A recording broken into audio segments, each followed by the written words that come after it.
Quest'oggi facciamo partire anche quella che è la sigla ufficiale. Una Casalmaggiore irriconoscibile apre le porte del Palaradi di Cremona al dominio di Chieri. La Reale Mutua mantiene gli standard del successo casalingo contro Monza. La VBC rinnega quanto di buono mostrato a tratti a Scandicci e nel doppio successo consecutivo ai danni di Bergamo e Perugia. Una E+ che perde i pezzi, complice l'infortunio al ginocchio sinistro di Melandri e i problemi muscolari di Vasileva, con la bulgara in campo sino alla fine ultima ad alzare bandiera bianca.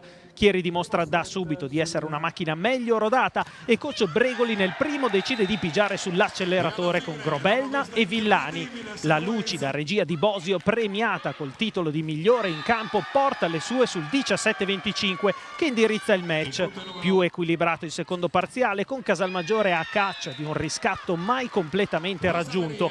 Migliora l'efficacia offensiva ai minimi storici nel primo set, ma ai vantaggi Chieri sfodera i colpi decisivi 24-26. In cattedra sale il capitano Perinelli, che sa sempre trovare la soluzione giusta in un sudoku invece complicatissimo per coach Parisi. La sua E+ resta un rebus e si consegna al nemico. La Reale Mutua blinda lo 0-3 con cui può sognare ad occhi aperti. Per Casalmaggiore invece è notte fonda. Un ringraziamento a tutti quelli che sono arrivati al Palaradi.